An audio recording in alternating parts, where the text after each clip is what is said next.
श्री रामकृष्ण परमहंस के गृहस्थ आश्रम के संबंध में उपदेश। तीव्र वैराग्य, पाप पुण्य और संन्यास के बारे में उपदेश है इनका। आज गंगा पूजा ज्येष्ठ शुक्ल दशमी शुक्रवार का दिन है। तारीख 15 जून 1883 ईस्वी। भक्तगण श्री रामकृष्ण के दर्शन करने के लिए दक्षिणेश्वर काली मंदिर में आए हैं। गंगा पूजा के उपलक्ष्य में अघर और मास्टर की छुट्टी मिली है। रखाल के पिता और पिता के ससुर आए हैं। पिता ने दूसरी बार विवाह किया है। ससुर महाशय श्री रामकृष्ण का नाम बहुत दिनों से सुनते आ रहे हैं। वे खुद साधक पुरुष हैं। श्री रामकृष्ण के दर्शन करने आए हैं।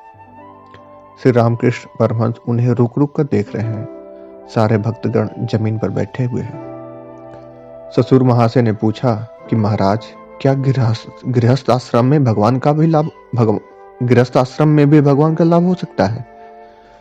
परमहंस हंसते हुए कहते हैं, क्यों नहीं हो सकता? कीचड़ में रहने वाली मछली की तरह हो।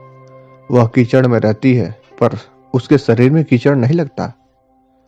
और जैसे असती स्त्री की तरह हो। असती स्त्री का अर्थ मतलब जिस स्त्री का मन किसी और पुरुष में भी लगा हो।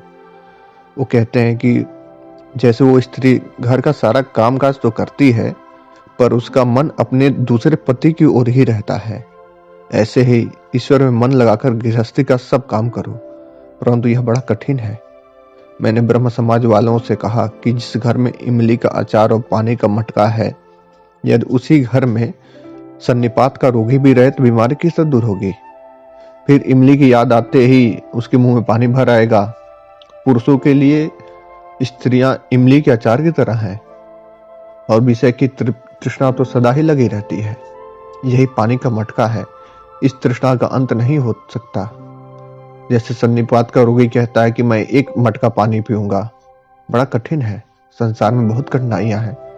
जिधर जाओ उधर ही कोई न कोई बला खड़ी होती है और निर्जल स्थान न होने के कारण भगवान की भी चिंता नहीं होती। जैसे सोने को गलाकर गहना गठाना है, तो यदि गलाते समय कोई 10 बार बुलाए तो सोना किस तरह गलेगा? जैसे चावल छांटते समय अकेले बैठकर छांटना होता है। हर बार चावल हाथ में लेकर देखना पड़ता कि कैसे साफ हुआ। अगर छांटते समय यदि कोई बार बार बुलाए तो कैसे छांटना हो सकता है? अर्थात नहीं हो सकता। ऐसे ही संसार में हम लोग बार बार चारों तरफ भटक जाते हैं, इसलिए दिक्कत हो जाती है। निर्जन में रहने से साधना अच्छी हो सकती है। एक भक्त पूछते हैं कि महाराज फिर उपाय क्या है? परमहंस जी बोलते हैं कि उपाय है। यदि तीव्र वैराग्य हो तो हो सकता है। जिस जिस को मिथ्या मानते हो उसे तुम हठ पर उसी समय त्याग दो। जिस समय मैं बहुत बीमार था, गंगा प्रसाद सेन के पास मुझे लोग ले गए। गंगा प्रसाद ने कहा, औषधि खानी पड़ेगी पर जल नहीं पी सकते। हाँ, अनार का रस पी सकते हो। सब लोग ने सोचा कि बिना जल पिए कोई कैसे रह सकता है। मैंने निश्चय किया कि अब जल नहीं पीऊंगा। मैं परमहंस हूं, मैं बत्तख थोड़े हूं, मैं तो राजहंस हूं। दूध पिया करूंगा। साधना के लिए कुछ काल निर्जन में रहना पड़ता है। खेल के समय पारा छू लेने पर फिर भय नहीं रहता। सोना हो जाता है पर जहां जी चाहे रहो। एक बार व्यक्ति अगर सोना बन जाए फिर कहीं रहे उसे कोई फर्क नहीं पड़ता। निर्जन में रहकर यदि भक्ति मिलती हो और भगवान मिल चुके हैं तो फिर संसार में भी रह सकते हो। राखाल के पिता के प्रति वो कहते हैं, इसलिए लड़कों को यहीं रहने दो। इसलिए मैं कहता हूँ यहाँ थोड़े दिन रहने पर भगवान में भक्ति होगी, उसके बाद सहज ही संसार में जाकर रह सकेंगे। एक भक्त पूछते हैं कि यदि ईश्वर ही सब कुछ करते हैं तो फिर लोग भला बुरा पाप पुण्य यह सब क्यों करते हैं? पाप भी तो उनकी इच्छा से होता है।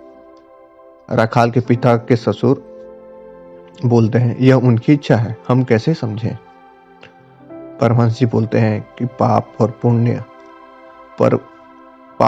है पर वे स्वयं निर्लिप्त हैं। जैसे वायु में सुगंध भी है, दुर्गंध भी है, परंतु वायु स्वयं निर्लिप्त है। ईश्वर की सृष्टि भी ऐसी है। भला बुरा सत असत दोनों हैं। जैसे पेड़ों में कोई आम का पेड़ है, कोई कटहल का है, कोई किसी और चीज का। देखो ना, दुष्ट आदमियों की भी आवश्यकता होती है इस संसार में।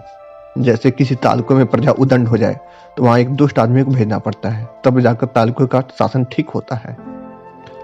श्री रामकृष्ण भक्तों से कहते हैं कि बात यह है कि संसार करने पर मन की शक्ति का अपव्यय होता है। इस अपव्यय की हानि तभी हो सकती है जब कोई संन्यास ले। पिता जो होता है वो प्रथम जन्म दाता है, इसके बाद द्वितीय जन्म उपनयन के समय होता है, एक बार फिर से जन्म होता है संन्यास के समय। वो कहते हैं कि कामनी और कंचन यही दो विघ्न है। स्त्री की आसक्ति पुरुष को ईश्वर के मार्ग से डिगा देती है। किस तरह पतन होता है यह पुरुष भी नहीं जान सकता। जैसे किले के अंदर जाते समय बिल्कुल न जान पड़ता है कि टालू रास्ते में से जा रहा हूँ, जब किले के अंदर गाड़ी पहुंच जाए तब पता चलता है कि कितने नीचे आ गया हूँ। यहाँ पर वो वर्णन करते हैं कि जैसे दुश्मन का कोई किला होता है, व्यक्ति और कोई दूसरा पहुंच रहा होता है, उसको पता भी नहीं चलता कि मैं किले के अंदर आ चुका हूँ। ऐसे ही स्त्री पुरुषों में आसक्ति एक दूसरे को अंदर पतन करा देती है। जब जाल में फंसा देती है तब जाकर पता चलता है कि वह काफी पतन के नीचे रास्ते में आ चुका है। जैसे भूत जिस पर सवार होता है वह जानता ही नहीं कि भूत सवार है, वह कहता है मैं आनंद में हूं। सभी निस्तब्ध होकर इस बात को सुन रहे हैं। श्री रामकृष्ण कहते हैं कि संसार में केवल काम का ही नहीं, क्रोध का भी भय है। कामना के मार्ग में रुकावट होने से क्रोध पैदा हो जाता है। भोजन मास्टर बोलते हैं कि भोजन करते समय मेरी थाली में बिल्ली कुछ खाना उठा लेती है, मैं कुछ नहीं बोल सकता। परमहंस जी बोलते क्यों नहीं बोलते हो, एक बार मारते क्यों नहीं, उसमें क्या दोष है।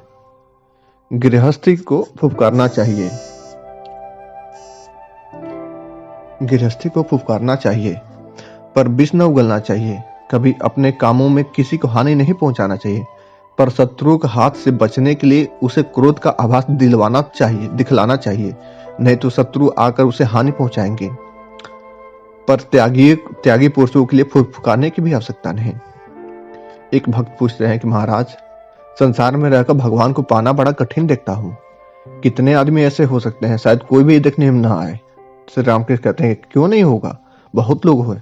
उधर कमारपुकुर की ओर मैंने सुना कि डिप्टी है, वह बड़ा अच्छा आदमी है, प्रताप सिंह नाम है उसका, दानशीलता और ईश्वर भक्ति उसमें बहुत है, मुझे लेने के लिए आदमी भेजा था। ऐसे भी लोग हैं। अर्थात इस संसार में गृहस्थ में रह के भी बहुत सारे ऐसे लोग हैं जो संसार में भगवान को प्राप्त करते हैं।